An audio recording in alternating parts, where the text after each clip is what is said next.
Chapter 21. The Expedition. It was a cheerless morning when they got into the street, blowing and raining hard, and the clouds looking dull and stormy. The night had been very wet. Large pools of water had collected in the road, and the kennels were overflowing.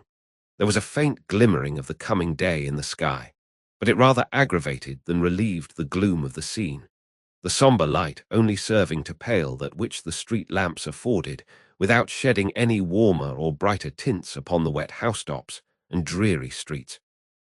There appeared to be nobody stirring in that quarter of the town. The windows of the houses were all closely shut, and the streets through which they passed were noiseless and empty. By the time they had turned into the Bethnal Green Road, the day had fairly begun to break. Many of the lamps were already extinguished. A few country wagons were slowly toiling on towards London. Now and then a stagecoach, covered with mud, rattled briskly by, the driver bestowing, as he passed, an admonitory lash upon the heavy wagoner who, by keeping on the wrong side of the road, had endangered his arriving at the office a quarter of a minute after his time. The public houses, with gaslights burning inside, were already open. By degrees, other shops began to be unclosed, and a few scattered people were met with. Then came straggling groups of labourers going to their work. Then men and women with fish baskets on their heads, donkey carts laden with vegetables, chaise carts filled with livestock or whole carcasses of meat, milkwomen with pails. An unbroken concourse of people trudging out with various supplies to the eastern suburbs of the town. As they approached the city, the noise and traffic gradually increased. When they threaded the streets between Shoreditch and Smithfield, it had swelled into a roar of sound and bustle. It was as light as it was likely to be, till night came on again, and the busy morning of half the London population had begun. Turning down Sun Street and Crown Street, and crossing Finsbury Square, Mr. Sykes struck, by way of Kiswell Street, into Barbican, thence into Long Lane, and so into Smithfield, from which latter place arose a tumult of discordant sounds that filled Oliver Twist with amazement. It was market morning. The ground was covered, nearly ankle-deep, with filth and mire. A thick steam, perpetually rising from the reeking bodies of the cattle, and mingling with the fog, which seemed to rest upon the chimney-tops, hung heavily above. All the pens in the centre of the large area, and as many temporary pens as could be crowded into the vacant space, were filled with sheep. Tied up to posts by the gutter side were long lines of beasts and oxen, 3 or 4 deep. Countrymen, butchers, drovers, hawkers, boys, thieves, idlers, and vagabonds of every low grade were mingled together in a mass.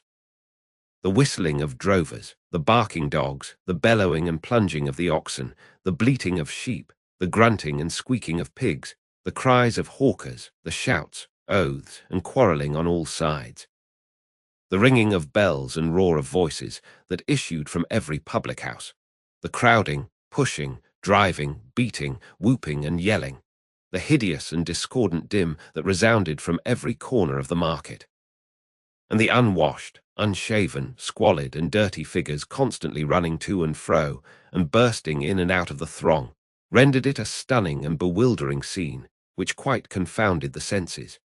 Mr. Sykes, dragging Oliver after him, elbowed his way through the thickest of the crowd, and bestowed very little attention on the numerous sights and sounds, which so astonished the boy. He nodded, twice or thrice, to a passing friend, and resisting as many invitations to take a morning dram, pressed steadily onward, until they were clear of the turmoil, and had made their way through Hosier Lane into Holborn. "Now, young un," said Sykes, looking up at the clock of St. Andrew's Church, "hard upon 7, you must step out. Come, don't lag behind already, lazy legs." Mr. Sykes accompanied this speech with a jerk at his little companion's wrist. Oliver, quickening his pace into a kind of trot between a fast walk and a run, kept up with the rapid strides of the housebreaker as well as he could.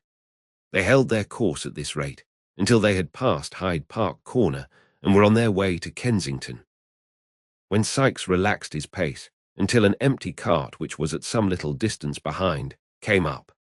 Seeing Hounslow written on it, he asked the driver with as much civility as he could assume if he would give them a lift as far as Isleworth. "Jump up," said the man. "Is that your boy?" "Yes, he's my boy," replied Sikes, looking hard at Oliver and putting his hand abstractedly into the pocket where the pistol was. "Your father walks rather too quick for you, don't he, my man?" inquired the driver, seeing that Oliver was out of breath. "Not a bit of it," replied Sikes, interposing. "He's used to it. Here, take hold of my hand, Ned." "In with you." Thus addressing Oliver, he helped him into the cart, and the driver, pointing to a heap of sacks, told him to lie down there and rest himself. As they passed the different milestones, Oliver wondered, more and more, where his companion meant to take him. Kensington, Hammersmith, Chiswick, Kew Bridge, Brentford were all passed, and yet they went on as steadily as if they had only just begun their journey. At length they came to a public house called the Coach and Horses, a little way beyond which another road appeared to run off, and here the cart stopped. Sikes dismounted with great precipitation, holding Oliver by the hand all the while, and lifting him down directly, bestowed a furious look upon him and rapped the side pocket with his fist in a significant manner. "Goodbye, boy," said the man. "He's sulky," replied Sikes, giving him a shake. "He's sulky, a young dog. Don't mind him." "Not I," rejoined the other, getting into his cart. "It's a fine day, after all," and he drove away. Sikes waited until he had fairly gone, and then, telling Oliver he might look about him if he wanted, once again led him onward on his journey. They turned round to the left, a short way past the public house, and then, taking a right-hand road, walked on for a long time, passing many large gardens and gentlemen's houses on both sides of the way, and stopping for nothing but a little beer, until they reached a town. Here against the wall of a house, Oliver saw written up in pretty large letters, "Hampton." They lingered about in the fields for some hours. At length they came back into the town, and turning into an old public house with a defaced signboard, ordered some dinner by the kitchen fire. The kitchen was an old, low-roofed room, with a great beam across the middle of the ceiling, and benches, with high backs to them, by the fire, on which were seated several rough men in smock frocks, drinking and smoking. They took no notice of Oliver, and very little of Sikes, and as Sikes took very little notice of them, he and his young comrade sat in a corner by themselves, without being much troubled by their company. They had some cold meat for dinner, and sat so long after it, while Mr. Sikes indulged himself with 3 or 4 pipes, that Oliver began to feel quite certain they were not going any further. Being much tired with the walk, and getting up so early, he dozed a little at first, then, quite overpowered by fatigue and the fumes of the tobacco, fell asleep. It was quite dark when he was awakened by a push from Sikes. Rousing himself sufficiently to sit up and look about him, he found that worthy in close fellowship and communication with a labouring man over a pint of ale. "So, you're going on to Lower Halliford, are you?" inquired Sikes. "Yes, I am," replied the man, who seemed a little the worse, or better, as the case might be, for drinking, and not slow about it neither.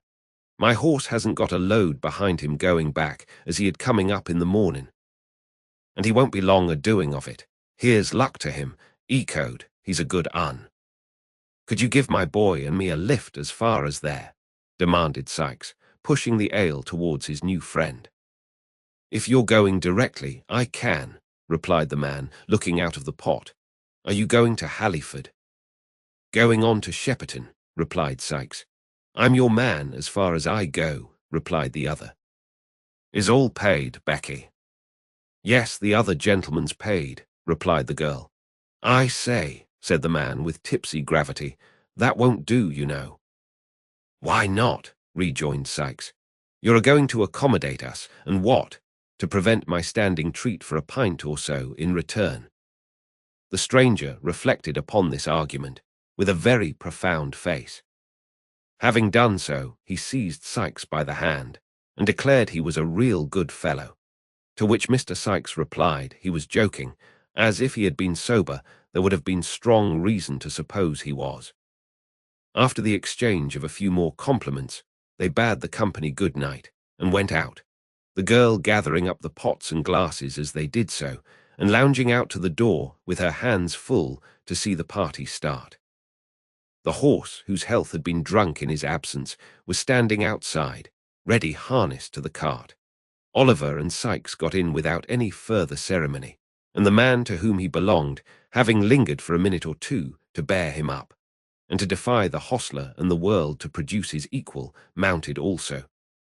Then the hostler was told to give the horse his head, and his head being given him, he made a very unpleasant use of it, tossing it into the air with great disdain, and running into the parlour windows over the way. After performing those feats, and supporting himself for a short time on his hind legs, he started off at great speed, and rattled out of the town right gallantly. The night was very dark.